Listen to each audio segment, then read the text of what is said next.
Everybody, welcome to the Share Your Why podcast. I am incredibly excited about the guest that I have here today. My good friend Jeyashree is here. Jeyashree, thank you so much for joining.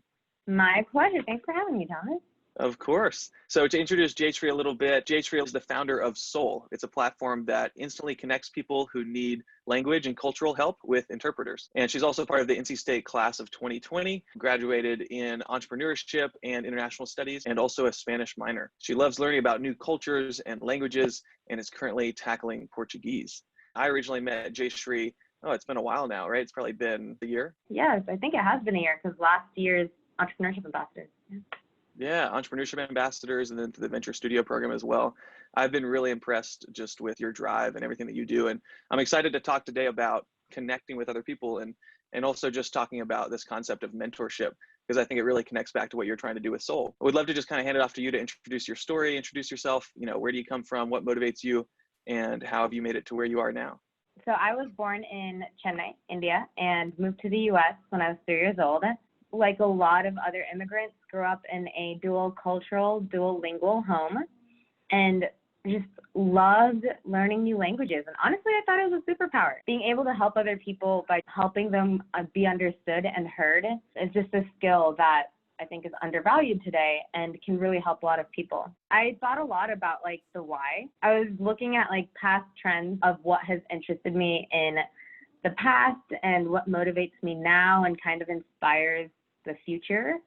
And it's come time and time back to this one concept of pulling back people who have been pushed to the margins of society in whatever way that is. In school, it was hosting international festivals and making sure people had a place and a stage to share their culture and their background, their identities. In college, I was working in diversity and inclusion and tried to help people of all backgrounds find a place, find a home in Poole College of Management, and also set them up with successful employers that also valued inclusion in the future. And even now, Soul is focused on bringing language access to people, which I think can also push people to the edges of society. So yeah, it was actually a conversation that we had that sparked me to really try to find that common thread. I think it was something that I had known but never really articulated. So thank you, Thomas, for that. And that shares a lot of my story, actually. Throughout my life, that's been a common theme, really trying to make sure that everyone's making decisions at the table.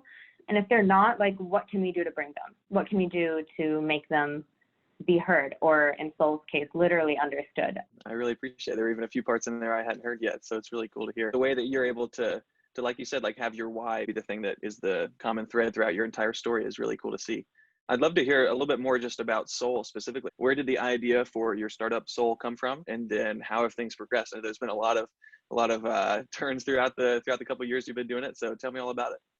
Language access has been on my mind ever since I was a kid. Whether it's helping people in my community or family, it was always something that I kind of observed and would try to do my part and help, but realized that this isn't something that I'm seeing in just my communities, it's happening around the world. It comes from being an immigrant and seeing that part of reality that might not be seen typically. And also through study abroad, through NC State, through the international studies degree, I was able to study in Buenos Aires for 6 months and then in Madrid for 6 months, where language was what set apart people who could thrive during study abroad versus those who were able to experience certain aspects of it, but really couldn't experience the full culture. There were some people during study abroad that really struggled, and I was thrilled, more than happy to be their interpreter. I mean, it was everything from getting haircuts to paying phone bills. And I loved doing it. I loved helping people,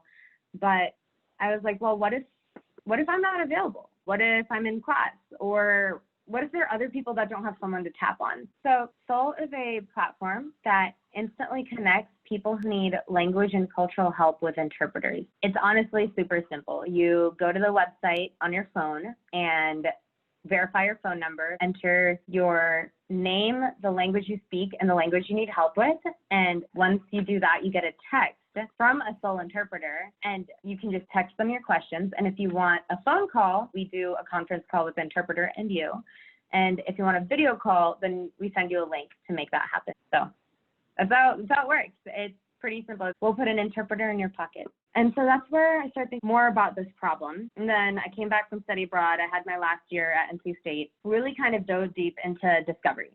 And I'm studying entrepreneurship, but actually doing entrepreneurship is very different from studying it. Like there's no textbook, there's no case study that'll really explain entrepreneurship in a way that actually going through the process does. I didn't know what customer discovery was about a year ago. And I knew that I really cared about this problem. I realized that technology could potentially solve it, but I didn't really know much about it. My final year, I was like, okay, I didn't know what the next steps were. But my mentors told me it was customer discovery, like really understanding the pain point, who has the pain point, the urgency, like every aspect of the problem. And getting the customer to explain that to you without telling them what your idea is. You don't want to bias them with your idea. You don't want them to feel like they have to pat you on the back and tell you it's a good idea. So really like pure customer discovery being understanding the problem and who has it and getting honest responses back. That's what we did. We did a lot of customer discovery, and pre-pandemic, we had traction in the international services and travel services industry. We got traction from a international exchange program where we were going to have a pilot set in March for a group of Chinese young entrepreneurs visiting North Carolina, but that didn't happen for obvious reasons. And we actually got traction in other travel services like vacationers and groups like that. But after the pandemic put a pause on all that, we pivoted to focusing on communities here in the U.S. So there are 25 million people in the U.S. who don't speak English very well. So we changed all our efforts, really coming back to the original mission of immigrants and like back to my original story, helping immigrants and refugees. And so after a ton of new discovery with nonprofit health clinics and COVID testing hotlines and groups like that, we actually found traction in call centers, which was really interesting. And we have our first call center partner out right now, Customer HD. They're a people-focused contact center, and their motto is people helping people, which is what we do at Soul too. So it was just a great fit. While I'm exploring the call center industry, I'm also keeping an eye on the travel industry as well, because in some regions of the world, like Europe and Asia, they're able to travel a bit more. So that's something I'm keeping an eye on. Yeah, that's Soul and our journey as of the past 2 years. It's been amazing to see you go through that journey, and just a little bit from the outside. And, I get your little updates every once in a while and we connect. It's always really cool to see the efforts you're taking to overcome some of those challenges. So kudos to you in a big way. Thanks, Thomas. Yeah, for sure. I'm curious to hear from your experience. I've definitely found a lot of those concepts from entrepreneurship translate pretty well to just like everyday life and other things you're trying to do. The idea of starting with the problem and then finding the solutions based on it, and then finding the value that you can create to fill that. But I'm curious to hear if that's kind of your experience too. If we weren't focused on solving the problems that people desperately need solved, like everyone in society wouldn't be able to move forward. So, I mean, it makes a lot of sense to see these parallels between entrepreneurship and life. I mean, some of the world's biggest problems will most likely be solved through entrepreneurship. So Jeyashree, I'd love to kind of dive into the topics of like connection and mentorship. And I know that you share with me, you've had a ton of people who have just had a huge impact on everything that you've done over the years. I know you share with me like a couple people you can like text even at 4 a.m. and they would always be there for you and always be willing to give you feedback and ideas. So tell me a little bit about that. How have the people you've connected with played a role in shaping your life and everything you've done with Soul? I can confidently say that Soul wouldn't exist without these mentors. I am a first-time founder, a fresh out of college graduate, and that's where these mentors actually came into play. And I relied heavily on them. And there are some people in our community that will do anything as long as they know that you are willing to do the work and learn and have that coachability and also that passion. So Soul was really just a problem, and they taught me how to do customer discovery, read a bunch of articles, and then formatted a script. I'll definitely plug the entrepreneurship program, and specifically like Gabe and Mr. Sheets. They were incredible in teaching me the concepts of like customer discovery, from just like the basic direction, from like telling me what to do first to literally helping me with the tiniest things like phrasing certain emails or certain productivity hacks or like how to structure a LinkedIn cold outreach, like having these mentors explain kind of these best practices to me was really important. People really underestimate how much mentors are willing to help, but these mentors have come through so many times for me and they still continue to do so. Soul would not exist without them. And I think like even apart from Soul, I'd be pretty lost without some of these mentors. That's great to hear. It's really cool to see the impact they've been able to have. And I just have heard from you over and over again how much you appreciate, all the mentorship and all the guidance you get. I know that a lot of people I've talked to, like especially for me getting started, the word mentor freaked me out a little bit. It's like, oh, this is like a very official, like fancy thing. How did you kind of break down that expectation of what a mentor would be? And what do those relationships like really look like? What is that real relationship? A lot of these relationships are organically built. A lot of these people I didn't know were going to become mentors. They were just people that I would repeatedly go to for questions on one topic or the other. And they just became critical voices in Soul and just our direction. So some of these relationships come from the university. Some come through specific programs or classes like Venture Studio, where you and I were working together.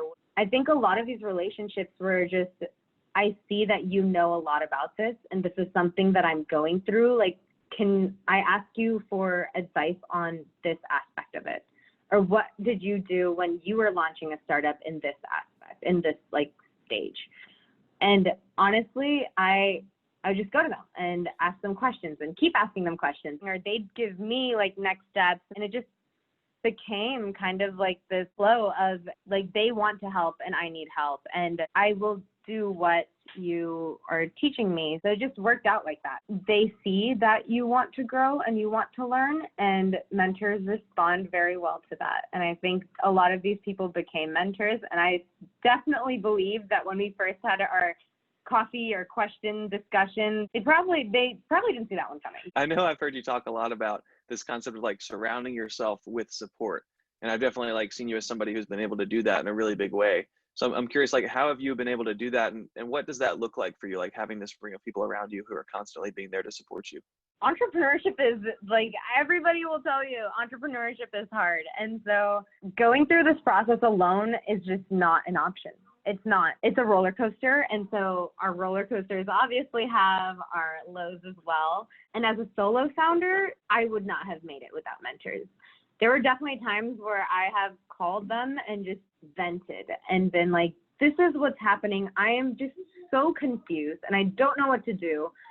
Please like help me process this, or tell me what I can be doing or what I should be thinking about. They've been incredible help. Jeyashree, I'm curious, do you have any like tactics for finding and staying connected with the people around you, with those mentors?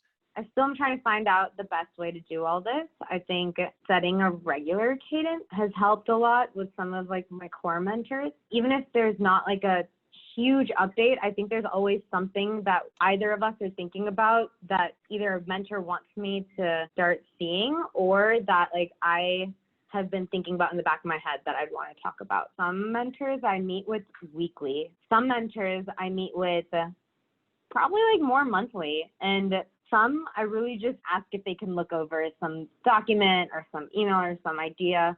And I think that relationship changes over time. I've tried using Streak. It helps you create a pipeline of different people. It helps you keep track of your mentors and also see what state or what kind of relationship you have with them. So it reminds you when you need to check in or when there's an email that hasn't been looked at or things like that. I definitely can identify with that a lot. Like I need to be better about setting a regular cadence with some of the people in my own life who are helping me as I'm figuring out this whole share your why thing and everything else I'm doing, getting on a more regular cadence, because it's really easy to just let things slip, a couple months go by and then you got a lot to catch up on over the course of, 30 minutes or an hour. So I love it. Well, hey, Jeyashree, I've gotten so much out of it today. I really appreciate it. I'm sure that everybody else listening did too. And if there's one thing that I could do, and if there's one thing that people listening could do to kind of put everything they learned today into action, what do you think that one thing would be?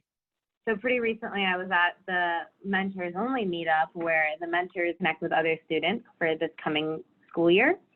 And a common concern that I saw was, one, students not reaching out, and two, not following up.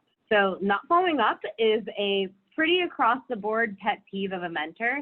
So to any mentees out there, send the follow-up email, send a thank you, I'll check in with you in a few weeks. Don't ghost them. I think that's the one thing that mentors have across the board said can harm a relationship. So that's definitely something that we don't want to do with some of the kindest people that we'll meet, specifically ones that'll like want to selflessly be a part of another entrepreneur or another student or another person's journey.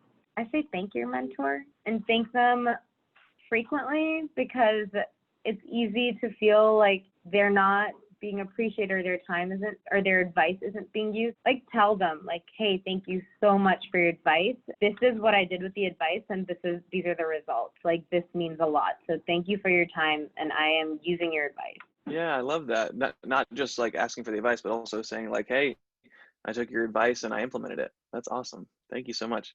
Well, hey, Jeyashree, I really appreciate it. Where can people find you if they want to get in touch with you and learn more?